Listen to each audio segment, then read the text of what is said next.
Weekend curfews are back as COVID cases continue to spike across states. The Delhi government is first to bite the bullet with a record number of daily infections at 17,335 reported on Thursday. National capital under a weekend curfew till 5 a.m. Monday. Those venturing out will have to produce e-passes issued by the government or valid identity cards. Movement of people, excepting those involved in essential services and those covered under exempted categories, will remain restricted. During the weekend curfew, only shops selling essential items such as groceries, medical equipment, medicines are allowed to be open. Restaurants are going to remain closed, but home delivery will be allowed. Private offices will operate at 50% capacity and the remaining workforce must work from home. Only 20 people allowed at marriage functions and funeral. DDC buses and metro trains will ply with 100% seating capacity. Meanwhile, DDMA will be meeting on 10th of January to review current COVID situation to decide on further restrictions in the national capital.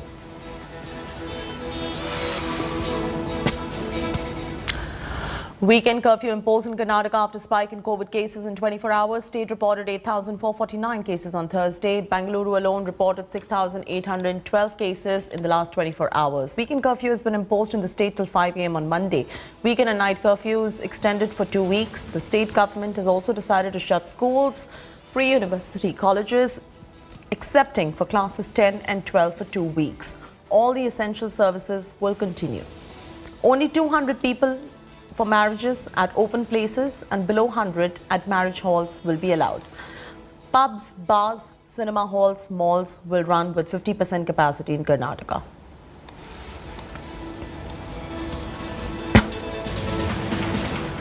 As the third wave of COVID looms large, Mumbai struggles with over 20,000 daily cases, but the government-run hospitals are witnessing low influx of patients as compared to the private ones. With 60% beds in private hospitals occupied, civic body-run hospitals have seen an occupancy of a meager 16.8%.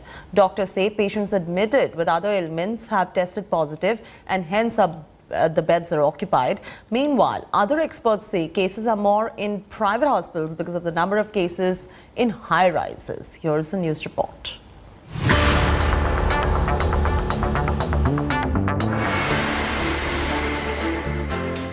The maximum city is in the grip of COVID yet again. With daily case count rising sharply, the city has breached the 20,000 mark. The only silver lining for the government is the low level of hospitalization.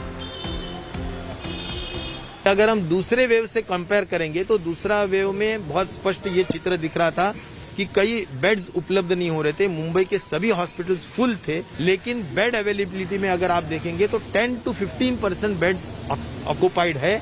इसका मतलब है 80 to 85% beds अभी भी खाली है. As on 6th January, the BMC COVID data reveals that only a fraction of the more than 35,000 beds were occupied in BMC-run hospitals.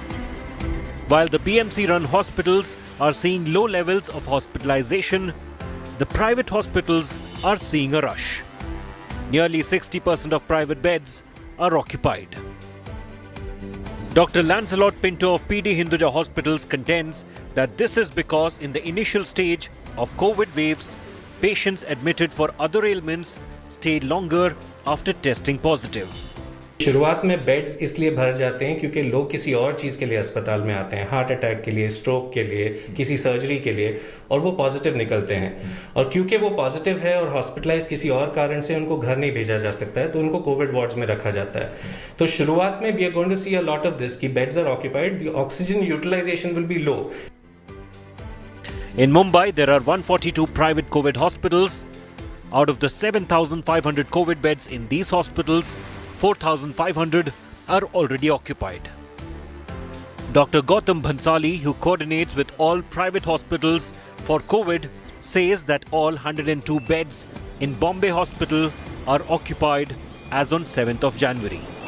The main reason behind this is that maximum cases which are coming in Mumbai is from the high-rise building. That's why there is a little bit load on private hospital.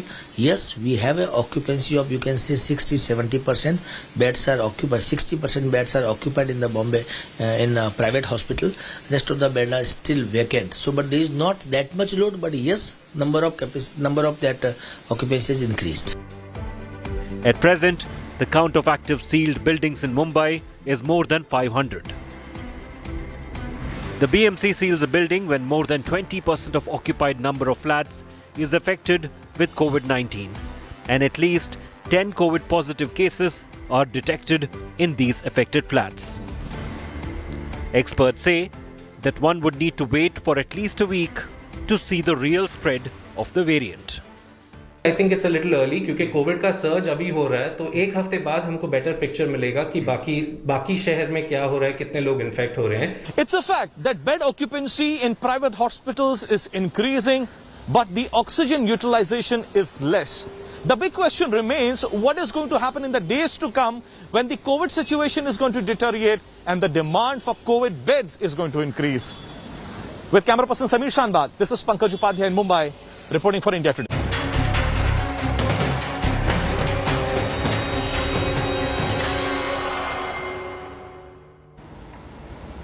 As pandemic rages on for third year straight and unemployment boosts continue to trouble youth of the country, traders across the state are fearing another lockdown to strip them of their gains made in the last year.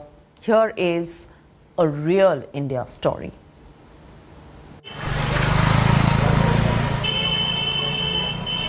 Another COVID wave has once again come to haunt the economy. Fears are rising that the economic gains made in the past few months may be reversed.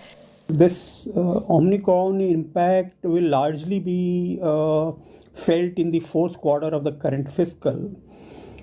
So from that perspective, obviously the fourth quarter GDP growth will be impacted. We are expecting that it may actually drop to 5.7%. Traders say another lockdown will spell doom, and its immediate fallout will be the loss of jobs. प्रशासन भी चिंतित है, शासन भी चिंतित है और इसी तरीके से व्यापारी भी चिंतित है, क्योंकि आने वाला जो हमारे 2 बार का लॉकडाउन लगा, इसमें व्यापारी पूर्ण रूप से टूट चुका है. अगर एक बार वो कोरोना काल लग जाता है और एक बार फिर से लॉकडाउन लग जाता है तो हम व्यापारियों की स्थिति 10 से 72 हो जाएगी और अधिकांश दुकानें बंद होने की कगार पे आ जाएगी. एक व्यापारी तो अपना कहीं ना कहीं से थोड़ा बहुत एडजस्ट कर भी लेता है, बाकी लेबर नहीं कर पाती, क्योंकि लेबर एक व्यापार से ही उसका पूरा दारोमदार है. The Center for Monitoring Indian Economy has said the writing is already on the wall. The urban unemployment rate rose to 9.3% in December from 8.2% the previous month, and rural joblessness rate went up to 7.3% from 6.4% in November. The unemployment figures of December was a 4-month high, the CMIE said. Rajasthan is among many states which is facing the brunt of people not having jobs. M Com तक की पढ़ाई कर ली, MCom final, और मैंने 2019 के अंदर form भरा था, जिसका 2019 में अप्रूवल हो गया, वो वेरीफाई हो गया था, तो अप्रूवल अभी तक तो नहीं हुआ. अब अप्रूवल होने में ये साल भी लग जाए, 2 साल भी लग जाती हैं. Abhay has master's degree but no job. Even the home guards rejected him. He applied for unemployment benefits in 2019 but is yet to receive it. मैंने एमए फाइनल कर रखा है एजुकेशन. कोई एग्जाम दे रहे हो? एग्जाम अभी होम गार्ड का दिया था मैंने, होम गार्ड का एग्जाम नहीं, उसका फिजिकल लगा था. एमए करने के बाद होम गार्ड का एग्जाम दे रहे हो? वो तो फॉर्म तो लगा दिया था, अगर हो जाए तो. With the rise in COVID cases, marketplaces across the country are wearing a deserted look. Most of the shops have their shutters down. Now this is impacting the economy, and we are seeing the unemployment numbers rise many-fold. It now depends on the government on what policies they take. Whatever policies the government takes, the end result will depend on that. Traders, however, feel whatever economic recovery the country made over the past few months, all those recoveries will now be reversed because we are seeing the beginning of a third wave. This is Aishwarya Paliwal reporting for India Today with camera person Abhishek. Days after Prime Minister's security breach, Punjab Chief Minister Charanjit Singh Channi stooped to a new low and mocked Prime Minister in a rally in Punjab's Tanda. When he was questioned about the security breach, he questioned if the Prime Minister hit by a stone or a bullet or even got hurt. He added that misinformation about his life being in danger was spread. After a while, he again took to Twitter, attacking the Prime Minister indirectly. He said, and I quote, "One who cares more about life than duty, he should not take big responsibilities in a country like India," one Sardar Vallabhbhai Patel said, unquote. This comes just 48 hours after Prime Minister Modi took a pot shot at Congress government, telling airport officials to thank Channi that he had gotten back alive. He told officials at Bhatinda airport, "Apne chief minister ko thanks कहना कि मैं Bhatinda airport तक जिंदा लौट पाया," unquote. Treating the entire episode callously, Channi pointed out that it was a gimmick created by Prime Minister to topple the Punjab government as the elections are just around the corner. ਕਿ ਪੰਜਾਬ ਦੇ ਲੋਕਾਂ ਨੂੰ ਕੋਈ ਯਾਰ ਕੋਈ ਖਤਰਾ ਤੈਨੂੰ ਹੋਇਆ ਨਹੀਂ, ਤੁਸੀਂ ਇੰਨੇ ਜ਼ਿੰਮੇਵਾਰੀ ਪੋਸਟ ਤੇ ਬੰਦੇ ਹੋ, ਤੁਹਾਡੇ ਨੇੜੇ ਬੰਦਾ ਨਹੀਂ ਕੋਈ ਆਇਆ, ਕੋਈ ਨਾਰਾ ਨਹੀਂ ਵੱਜਿਆ, ਕੋਈ ਡਲਾ ਨਹੀਂ ਵੱਜ ਰਿਹਾ, ਕੋਈ ਝਰੀਟ ਨਹੀਂ ਆਈ, ਕੋਈ ਗੋਲੀ ਨਹੀਂ ਚੱਲੀ, ਕਿਹੜੀ ਗੱਲ ਦੀ ਜਾਨ ਬਚਾ ਕੇ ਆ ਗਏ ਤੁਸੀਂ ਜੀ? The Supreme Court took up a petition on breach of Prime Minister's security today. It's asked both the centre and Punjab government to stop the investigation till Monday when it hears the matter. During the hearing today, the centre claimed that, in fact, the hearing took place yesterday, the centre claimed that the blockade could have links to terror. Take a look. The Supreme Court has asked both centre and Punjab to refrain from conducting inquiries into Prime Minister's security breach till Monday. It has asked the Registrar General of the Punjab and Haryana High Court to secure the records relating to the Prime Minister's visit to Firozpur on January 5. The hearings on Friday saw both the centre and state trading charges. Solicitor General Tushar Mehta raised a terror link, referring to videos by banned outfit Seeks for Justice calling for action against the Prime Minister. He claimed the blockade could be a subject of cross-border terrorism. Mehta also said any mishap would have become a subject of national embarrassment. The centre argued that the case should not be investigated by the State Committee and the presence of an NIA officer is a necessity. The Advocate General of Punjab objected to the presence of an SPG officer in the Central Probe Committee. Earlier, the probe team set up by the MHA team visited the spot where Prime Minister's convoy was stopped to take the stock of the situation. The MHA panel has summoned the Punjab DGP and 13 other police officials. An FIR has also been registered. Meanwhile, politics has escalated. The BJP has blamed the security breach on Sonia Gandhi, even as State Congress Chief Navjot Singh Sidhu called the incident an attempt to deflect attention from what he called a poorly attended rally. प्रधानमंत्री की सुरक्षा क्या पंजाब की police तक सीमित है? क्या उसमें आईपी, रॉ, सेंट्रल एजेंसीज में किन किन के नाम लूं? जब कोई ऐसा प्लान ही नहीं था कि वो सड़क से जाएंगे, तो यकायक ये प्लान कैसे बदला? ह्यूमिलिएशन से बचना चाहते थे कि जो बीजेपी का complete failure, they were like a bust balloon. रास्ते के क्लियरेंस दी गई थी, इसको भी कोई अस्वीकार नहीं कर सकता। रास्ता क्लियर करना और सिक्योरिटी प्रोवाइड करना, ये एज पर ब्लू बुक जो है स्टेट गवर्नमेंट का दायित्व था, इसको भी कोई इनकार नहीं कर सकता। मुझे लगता है कि चीज़ें सब स्पष्ट हैं। पंजाब की सरकार और सरकार जिनके इशारों पर काम कर रही थी, वो कांग्रेस आलाकमान इस पाप के बोझ से कभी मुक्त नहीं हो पाएंगे। While politics and blame game continues, the real issue remains unanswered. What exactly happened at Firozpur and how can a repeat be avoided? Bureau Report, India Today. Disturbing twist comes to the fore in Prime Minister's Flyover blockade in Punjab. Centre and Supreme Court has made startling claims saying that Sikhs for Justice made a public call for action against Prime Minister. This raises the question, is there an international angle in the security lapse incident? Kamaljeet Sandhu with this detailed report. 5 जनवरी ਨੂੰ ਦੇਸ਼ ਪੰਜਾਬ ਦੇ ਵਿੱਚ ਆ ਕੇ ਵੋਟਾਂ ਮੰਗ ਰਿਹਾ ਤੁਹਾਡੇ ਤੋਂ। Sikh terrorist and separatist organisation Sikhs for Justice founder Gurpatwant Singh Pannu's viral video calling for violence ahead of Prime Minister Narendra Modi's visit to Punjab. The banned Sikh separatist organisation had called for protest during the Prime Minister's visit to Punjab. Pannu had asked for the protests, and videos have been doing the rounds on social media on blocking the Prime Minister's cavalcade. SFJ even announced a reward of $1 lakh for protesting against the Prime Minister.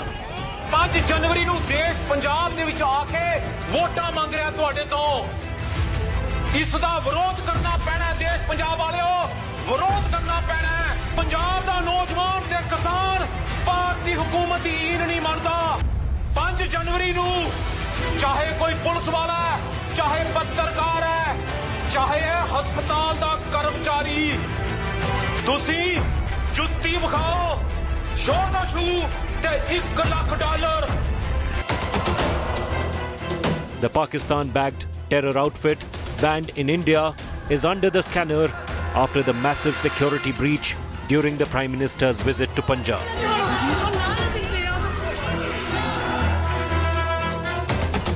Solicitor General Tushar Mehta spoke of the videos of the separatist Sikh organizations in Supreme Court, saying that the breach could potentially be an incident of international terror. He sought a probe into the international conspiracy angle, saying cross-border terror cannot be ruled out. The Solicitor General sought National Investigation Agency be roped in to carry out probe into the lapses. Sikhs for Justice is a banned separatist organization based out of the United States run by Guru Patwant Singh Pannu, a lawyer by profession. SFJ is banned in India under the UAPA. Pannu, with the help of Pakistan's ISI and Khalistani separatists in the US, Canada, Germany, Italy and the UK, has been carrying out a fraud referendum on Khalistan. Security analysts believe that the security breach and the Prime Minister being stranded on a flyover for close to 20 minutes, not far from the Pakistan border, calls for a detailed investigation into the cross-border terror angle. Recently, after the Ludhiana blast, a SFJ member and a close associate of Pannu, Jaswinder Singh Multani, was arrested in Germany for providing logistics and support for the terror strike. Government of India had requested the government of Germany to arrest Multani. The Sikh separatist threat ahead of Punjab elections appears to be a major cause for concern. Bureau Report, India Today.